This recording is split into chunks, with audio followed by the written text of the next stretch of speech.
नमस्कार साथियों, गौरव ज्ञान धारा में आप सभी का स्वागत है।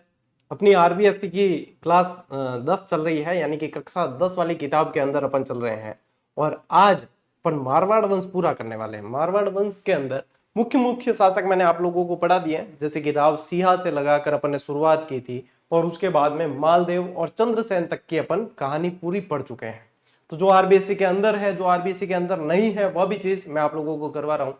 जैसे कि आज की इस क्लास के अंदर यदि अपन देखेंगे तो जो आरबीएससी के अंदर आपके दे रखा है वो दे रखा है मोटा राजा उदय सिंह।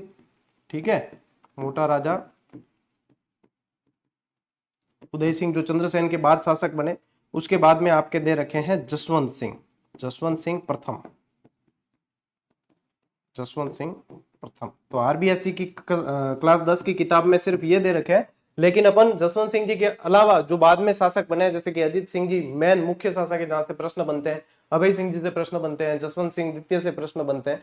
तो वो सारी चीजें भी जो एग्जाम में प्रश्न पूछे जाते हैं आप लोगों को, अपन उनको कवर करेंगे और उनको भी साथ साथ में पढ़ेंगे। तो आज अपन पढ़ते हैं, पहले मोटा राजा उदय सिंह से शुरू करते हैं। उदय सिंह के बाद में जो आपको बताऊं कि सूर सिंह भी शासक बनते हैं, दल थम्मन शासक बनते हैं, उनके बाद में जसवंत सिंह शासक बनते हैं। तो अपन एक सीक्वेंस में चल रहे हैं ताकि पूर्णता के साथ में अपन बढ़े।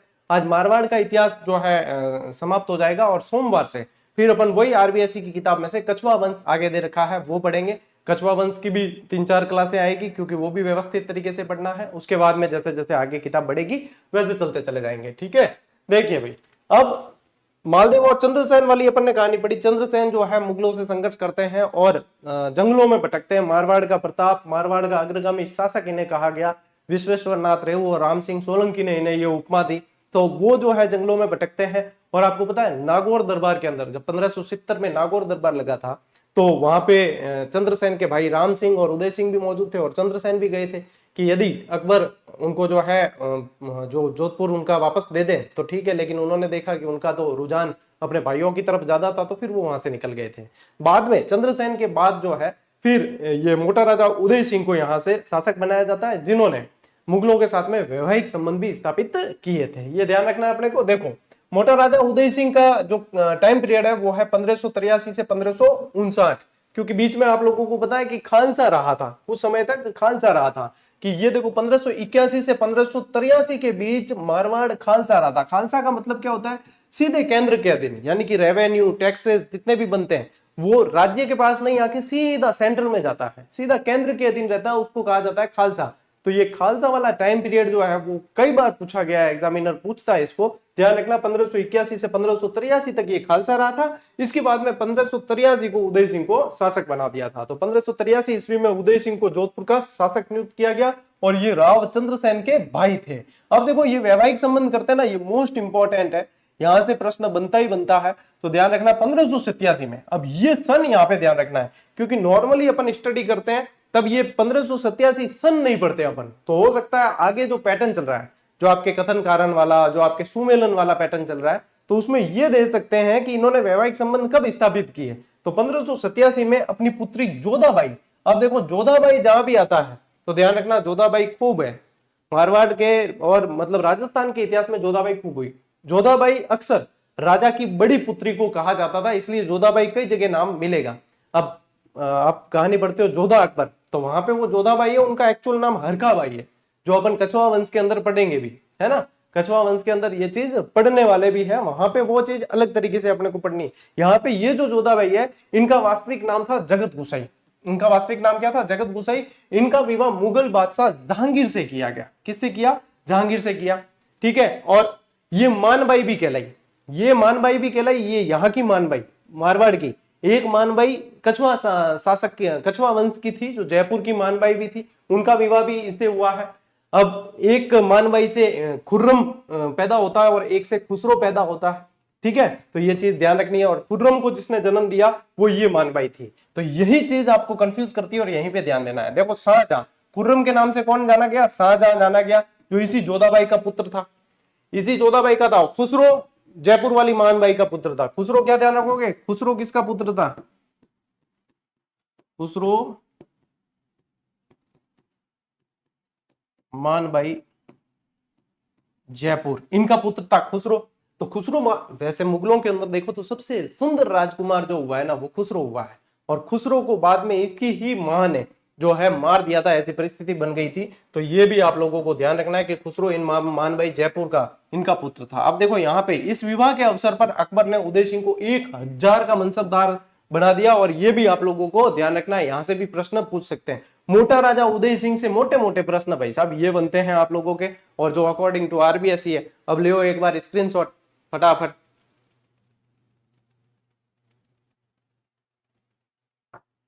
ठीक है, अब देखो आपके आरबीएसई में दे रखा है सीधा ही सीधा महाराजा जसवंत सिंह, लेकिन महाराजा जसवंत सिंह से पहले सूर सिंह भी शासक रहे हैं, दलथम्बन रहे हैं, ठीक है। दलथम्बन यानी कि गज सिंह, इनका नाम क्या था, गज सिंह, और उनके बाद में जसवंत सिंह शासक बनते हैं। तो इनसे ज्यादा मतलब सूर सिंह से और इनसे दलथम्बन से ज्यादा प्रश्न बनते नहीं है, इसलिए आप जसवंत सिंह सीधा पढ़ेंगे तो भी आप लोगों के लिए, क्योंकि यहीं से प्रश्न ज्यादा बनते हैं, जसवंत सिंह से बनते हैं, अजीत सिंह से बनते हैं, ठीक है। तो यहाँ पे देखो 1626 में बुरहानपुर में इनका जन्म होता है। जन्म कहाँ होता है, बुरहानपुर के अंदर। अच्छा ये ध्यान रखना कि जो शासकों का टाइम पीरियड दे रखा होता है ये उनका शासन काल होता है, ये जन्म से मृत्यु नहीं है, ये शासन काल है। क्योंकि देखो जन्म तो 1626 को हुआ है, लेकिन यहाँ 1638 है, यानी कि राज्याभिषेक 1638 के अंदर हुआ है। अब इस समय ये कितने वर्ष के थे, लगभग 11-12 वर्ष के थे, लगभग कितने 11-12 वर्ष के ही थे जब इनका राज्याभिषेक हो गया। तो पिता गज सिंह की मृत्यु के बाद शाहजहां ने उन्हें आगरा बुला दिया। उस समय शाहजहां शासक बन गया था, और गज सिंह यानी कि ये दलथम्बन है ना, ये इन गज सिंह जी की उपाधि थी, ठीक है, दलथम्बन इनकी उपाधि थी। तो इनकी गज सिंह जी की मृत्यु के बाद में ये क्या करते हैं, इन्हें आगरा बुला देते हैं, और वहीं उन्हें टीका दिया गया, और राजा के खिताब के साथ 4000 जात और सवार का मनसब प्रदान कर दिया गया। यानी कि एक तरीके से आप ध्यान रख सकते हो कि इनका राज्याभिषेक जो है वो कहां हुआ, वो हो गया है आगरा के अंदर, जब शाहजहां ने इन्हें बुला दिया है। सारे प्रश्न जो है इस तरीके से बनते हैं आपके। फिर देखो संरक्षक किसे बनाया, राज्याभिषेक के समय उनकी आयु केवल 11 वर्ष थी। देखो यहां से कैलकुलेट भी कर सकते हो, तो थानी लागी के 12 हो रही है, लेकिन 11 और समथिंग की ही तो वाह है। इसलिए अशोक ठाकुर राज सिंह कुंपावत को जोधपुर का मंत्री नियुक्त किया गया। और सबसे मोस्ट इंपॉर्टेंट लाइन जो आपके आरबीएसई से हूबहू प्रश्न उठाया जाएगा, देखना, मतलब ऐसे ही प्रश्न बनते हैं आरबीएसई के अंदर। आपके खजाना है पूरा का पूरा। आरबीएसई की किताबें जो है ना, जो खासकर 9th और 10th की, जो अभी स्कूलों में इन्होंने बंद करने का नियम निकाला है, लेकिन स्कूलों में बंद करने का मतलब ये तो हुआ नहीं कि परीक्षा में सवाल बनने बंद हो जाएंगे। अब बताइए, ये सवाल आपके सिलेबस के अंदर पूरे टॉपिक है, और ये सवाल परीक्षा में ऐसे कैसे बनने हैं? क्या भाई जब जसवंत सिंह जी को वहां राज्याभिषेक किया तब यहाँ का जो है संरक्षक किसे बनाया गया? तो कितना शानदार सवाल है कि अशोक ठाकुर राज सिंह कुंपावत को जोधपुर का मंत्री नियुक्त किया गया था। इनके जो प्रमुख अभियान है जसवंत सिंह जी के, वो ये है, टाइम के साथ में ध्यान रखना, 1645 में आगरा का प्रबंधन संभाला इन्होंने, और 1648 में कंधार का अभियान किया है, ठीक है, कंधार का अभियान 1648, और उससे पहले आगरा का प्रबंधन। लेकिन मुख्य जो है इनकी इनसे संबंधित जो चीज पूछी जाती है वो मुगलों के उत्तराधिकारी संघर्ष में इनकी क्या भूमिका थी, उससे प्रश्न बनते हैं। एक बार आप ये स्क्रीनशॉट लो, फिर वो भी अपन पढ़ते हैं।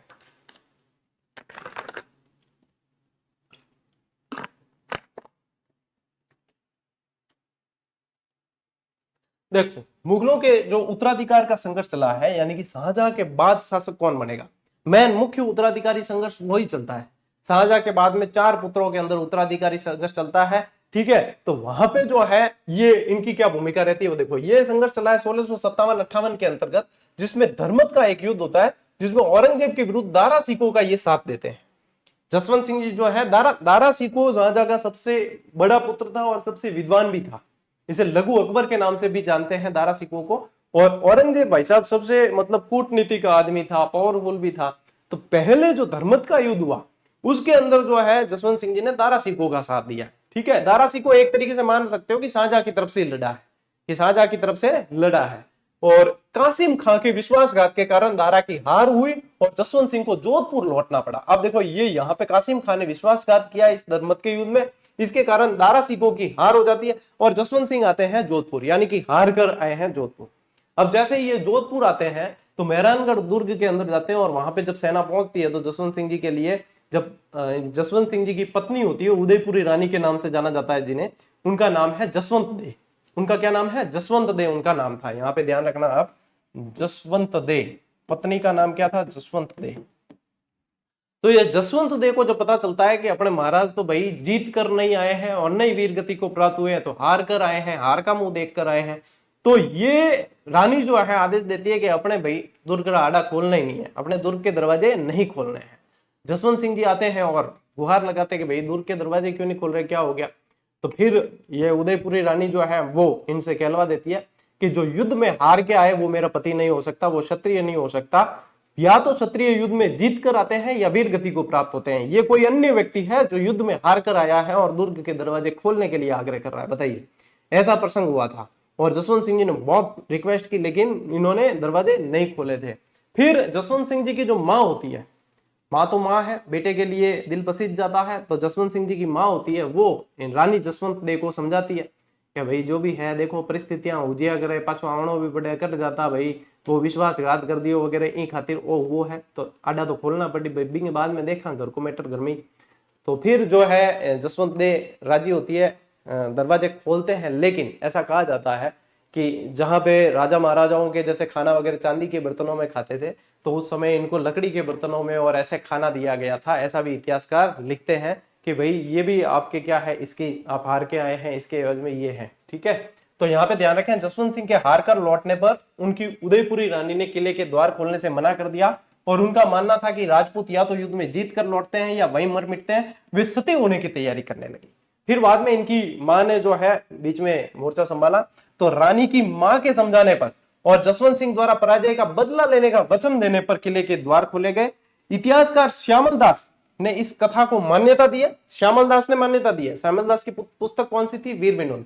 श्यामल दास ने मान्यता दी है, हालांकि इसकी सत्यता पर संदेह किया जाता है, ठीक है। ये जो है घटना सत्य थी या नहीं थी ये पूरी तरीके से स्पष्ट नहीं है, इस पे संदेह किया जाता है, तो ये आप लोगों को ध्यान रखना है, ठीक है।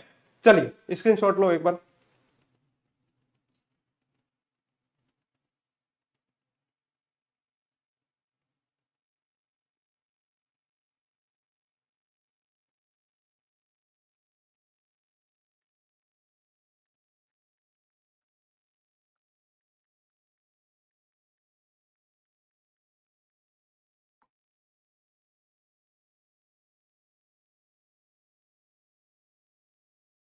ठीक, अब देखो औरंगजेब से संबंध कैसे रहे इनके। तो देखो खजुआ का युद्ध हुआ 5 जनवरी 1659। कब होता है, 5 जनवरी 1659 खजुआ का युद्ध होता है। औरंगजेब और जसवंत सिंह के बीच अविश्वास के कारण वे शाही डेरे को लूटकर जोधपुर लौट आए। क्या हुआ, औरंगजेब और जसवंत सिंह के बीच अविश्वास के कारण शाही डेरे को लूटकर जोधपुर लौट आए। बाद में मिर्जा राजा जयसिंह की मध्यस्थता से औरंगजेब और उनके बीच मनमुटाव खत्म हुआ, यानी कि इनके बीच भी मनमुटाव हुआ। तो शाही डेरा यानी कि जो शाही यानी कि जहां पे दिल्ली सल्तनत का मुख्य जो आवास है वही, तो वहां से लूट के वापस आ जाते हैं। लेकिन मिर्जा राजा जय सिंह उस समय जो कछुआ शासक होते हैं उनकी मध्यस्थता से औरंगजेब और इनके बीच में मनमुटाव कम होता है। 1659 में उन्हें गुजरात का सूबेदार बनाया जाता है, मोस्ट इंपॉर्टेंट, ठीक है, मोस्ट इंपॉर्टेंट है, ठीक है। 1659 के अंदर इन्हें गुजरात का सूबेदार बनाया जाता है और यहां से प्रश्न बना भी है, यहां से प्रश्न बन चुका है। अन्य सैन्य अभियान देखो जसवंत सिंह जी के कौन कौन से, तो इन्हें दक्षिण के अभियान पे भी भेजा था 1662 के अंदर। कब भेजा था, 1662 में मराठों के विरुद्ध शाइस्ता खां की सहायता के लिए दक्षिण भेजा गया था, पर शिवाजी के विरुद्ध विशेष सफलता इन्हें नहीं मिली थी। शिवाजी के विरुद्ध जो सफलता मिली थी वो मिर्जा राजा जय सिंह को मिली थी, जिन्होंने पुरंदर की संधि की थी, ठीक है। पुरंदर की संधि की अगुवाई की थी मुगलों की तरफ से मिर्जा राजा जय सिंह को। जसवंत सिंह जी को दक्षिण के अभियान में विशेष सफलता कोई नहीं मिली थी। काबुल का अभियान इन्हें 1673 में इन्हें काबुल भेजा गया और ध्यान रखें कि इनकी मृत्यु 28 नवंबर 1678 को जमरूद अफगानिस्तान के पास इनकी मृत्यु हो जाती है। कहां पे होती है, जमरूद अफगानिस्तान के अंदर आता है ये, वहां पे इनकी जो है मृत्यु हो जाती है, ये ध्यान रखना है आपको, ठीक है। जसवंत सिंह जी के बारे में, जसवंत सिंह जी के बाद में शासक बनते हैं फिर अजीत सिंह जी, और अजीत सिंह जी के पीछे बहुत स्टोरी है बड़ी, एक बार स्क्रीनशॉट लो आप।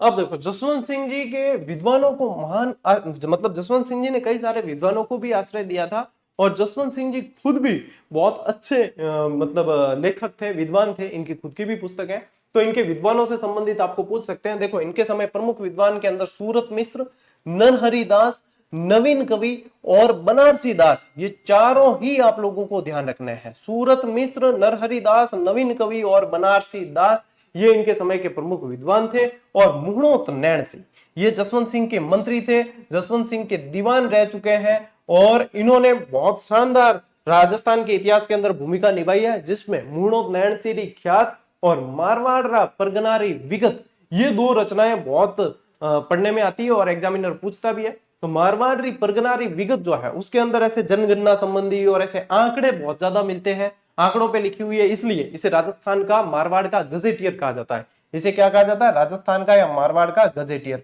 गजेटियर की यही विशेषता होती है कि इसके अंदर जो है बहुत सारे आंकड़े वगैरह ये चीजें होती है, जैसे जनगणना हो गई, पशुगणना हो गई, इस तरीके की आंकड़े ज्यादा होते हैं, वो गजेटियर की विशेषता होती है। तो ये आप लोगों को ध्यान रखना है, ठीक है। चलो भाई ले स्क्रीनशॉट।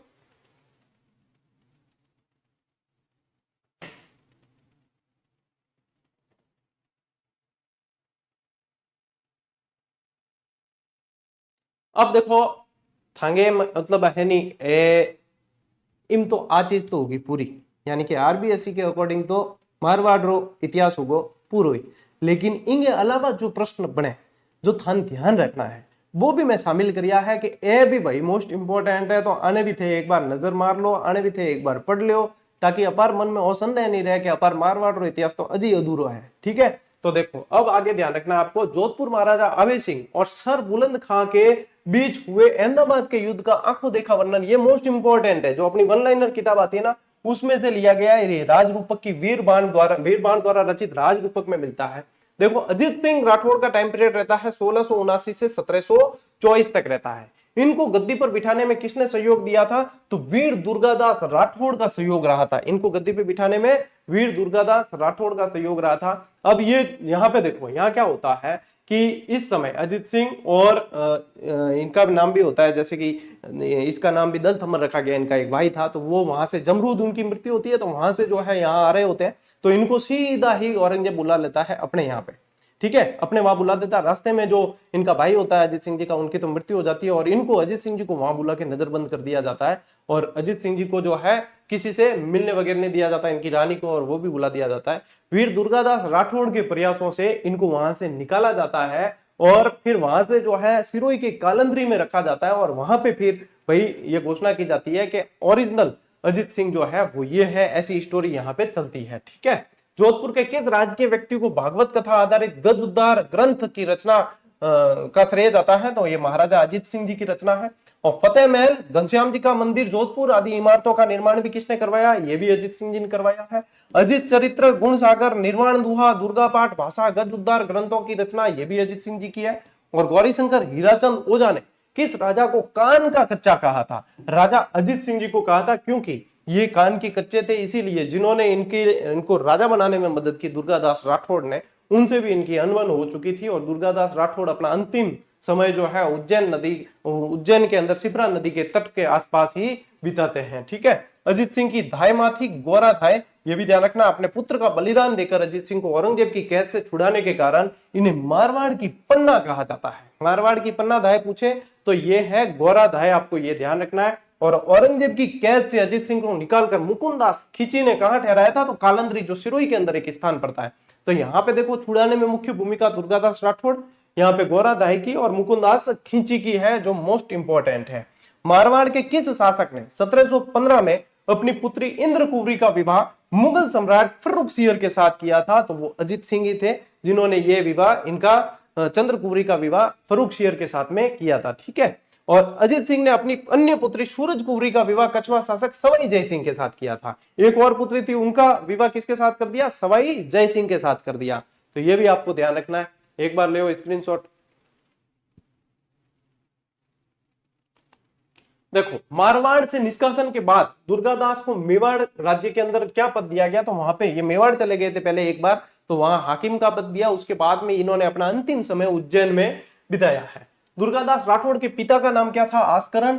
इनका जन्म 1638 सालवा गांव के अंदर होता है। इन्हें राठौड़ों का यूलिसेस कहा जाता है। दुर्गादास राठौड़ों का यूलिसेस कर्नल जेम्स टॉड ने कहा है। और मारवाड़ का अनबिंदिया मोती और मारवाड़ का चाणक्य भी इनको ही कहा जाता है। और दुर्गादास राठौड़ की छतरी कहाँ है? तो उज्जैन में शिप्रा नदी के तट पर है। अजित सिंह को राज राजेश्वर की उपाधि किसने दी थी? तो फर्रुखशियर ने दी थी। अजित सिंह को फर्रुखशियर ने दी थी, जो फर्रुखशियर के बेटी के साथ में फर्रुखशियर के साथ में इन्होंने अपने बेटी का संबंध भी किया था। महाराणा राज सिंह ने मारवाड़ के किस शासक को मुगलों के विरुद्ध आश्रय दिया था? तो ये अजित सिंह को दिया था। राज सिंह ने भी इनकी मदद की थी और महाराणा राज सिंह ने अजित सिंह को केलवा की जागीर दी थी। मोस्ट इंपॉर्टेंट है, केलवा की जागीर दी थी और इनकी मदद की थी। मारवाड़ के किस शासक के समय खेजड़ली में 363 लोगों ने बलिदान दिया था और खेजड़ी को बचाने के लिए?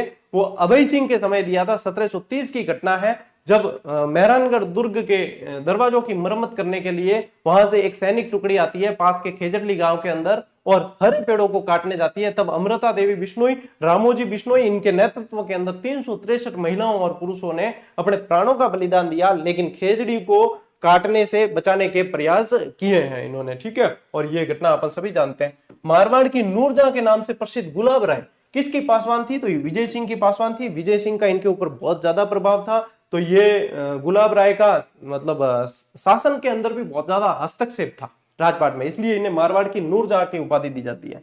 जोधपुर में आर्य समाज की स्थापना किस शासक के शासनकाल में हुई है? तो जसवंत सिंह द्वितीय के शासनकाल में हुई है। एक गिंगोली का युद्ध भी आपको ध्यान रखना है, जो 1807 में होता है और वर्तमान में गिंगोली कहाँ है? डीडवाना कुचामन जिले के अंदर पड़ता है, जो परबतसर तहसील के अंदर है।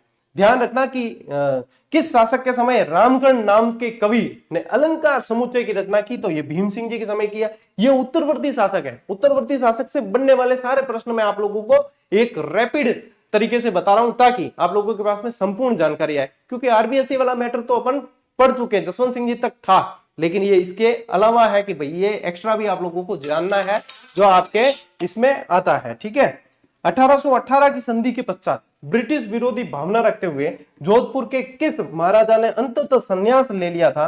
तो ये महाराजा मान सिंह ने लिया था। महाराजा मान सिंह, ध्यान रखना, नाथ संप्रदाय से जुड़े हुए थे। किससे जुड़े हुए थे?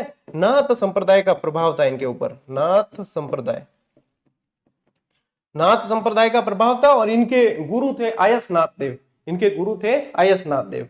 मान प्रकाश पुस्तकालय का निर्माता किन्हें कहा जाता है? ये मान सिंह जी ने बनवाया था। ये भी ध्यान रखना आपको, स्क्रीनशॉट लो टाबरो।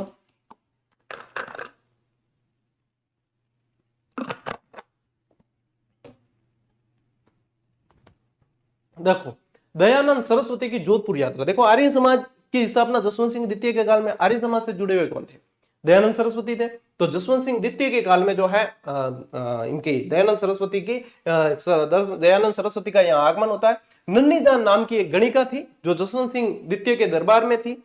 जसवंत सिंह द्वितीय नन्ही जान के प्रभाव में इतने ज्यादा आसक्त थे कि इन्हें कुछ भी ध्यान नहीं रहता था, ये नशे में रहते थे। और एक समय दयानंद सरस्वती ने इन्हें देखा कि नन्ही जान पालकी में बैठी है और उस पालकी को जो है उठाने में कंधा दिया हुआ है जसवंत सिंह द्वितीय ने खुद ने। तो इन्होंने बहुत जबरदस्त तरीके से धिक्कारा था और नन्ही जान को भी जो है कुछ कहा था ऐसा, तो जिससे नन्ही जान ने इसको बात को जो है अपने ऊपर लेकर और बाद में जगन्नाथ रसोइये के जरिए दयानंद सरस्वती को पीसे हुए कांच मिलाकर जहर दे दिया था, जो तकरीबन 1 महीने बाद दयानंद सरस्वती का स्वर्गवास हो गया था इस कारण। तो ये ध्यान रखना है आपको।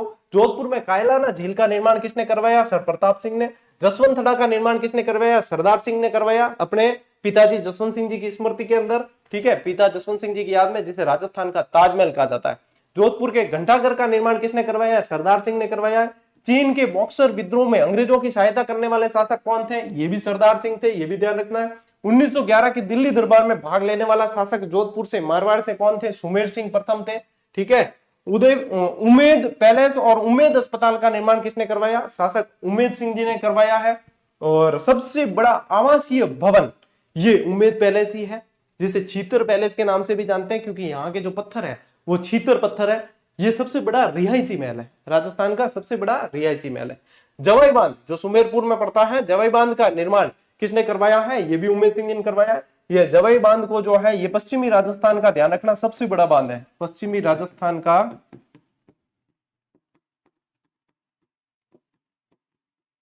सबसे बड़ा बांध है। मारवाड़ का अमृत सरोवर कहते हैं इसे।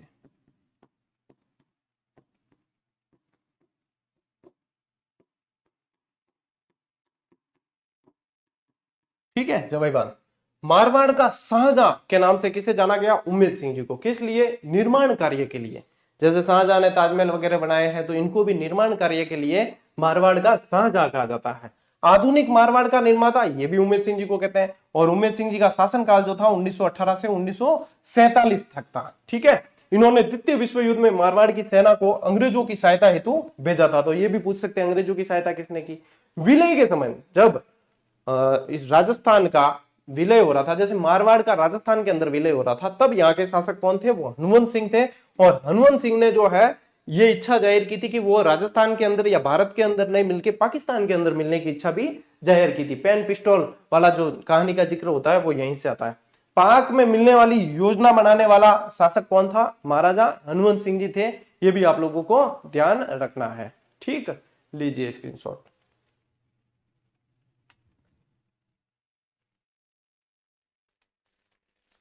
ठीक है भाई साहब, तो ये आपके मारवाड़ का जो बचा हुआ पार्ट था मारवाड़ के इतिहास का, वो मैंने कंप्लीट करवा दिया है। तो इसमें जो आरबीएससी के अंदर तो था वो तो है ही, लेकिन एक्स्ट्रा 3 पेज मैंने इसलिए शामिल किए हैं कि ये शासक भी पूछे जाते हैं जो आरबीएससी में मिसिंग है, लेकिन आप लोगों को पढ़ने हैं, आप लोगों को ध्यान रखना है और व्यवस्थित तरीके से पढ़ते हुए रिवीजन करते हुए आगे बढ़ो। अब आरबीएससी की अगली जो क्लास आप लोगों के आएगी वो सोमवार को ठीक दोपहर 12 बजे फिर से आएगी।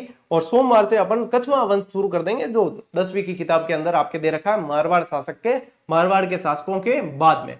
सीईटी की टॉपिक वाइज टेस्ट सीरीज बहुत शानदार तरीके से लॉन्च की गई है और विद्यार्थियों का बहुत शानदार रेस्पॉन्स भी देखने को मिल रहा है। देखो, ये समय है कि अब आप लोगों की उदासीनता दूर होनी चाहिए और अब आप तत्परता की स्थिति में आ जाएं, क्योंकि अब देखो वैकेंसी अब सीईटी की आ गई है, बहुत जल्द रीट की आने वाली है। ये अब दौर शुरू होगा और जो दौर शुरू होगा ये चुनावी साल आ रहा है, इसलिए बहुत तेजी से चलेगा। इस समय जो सही समय पे अपनी तैयारी शुरू कर देंगे वो निश्चित रूप से अपना अपना टारगेट, अपना अपना लक्ष्य प्राप्त कर लेंगे। बाकी जो इस इंतजार में रहते हैं कि हम तो वैकेंसी आने के बाद में पढ़े या हम जो है फटाक से क्लियर कर लेंगे ये चीजें, तो उन्हें फिर क्या है कि बार बार प्रयास करने पड़ते हैं। मैं ये नहीं कहूंगा कि वो असफल हो जाते हैं, लेकिन उन्हें फिर बार बार प्रयास करने पड़ते हैं। एक प्रयास में सफलता नहीं मिल पाती है, दूसरा प्रयास, तीसरा प्रयास।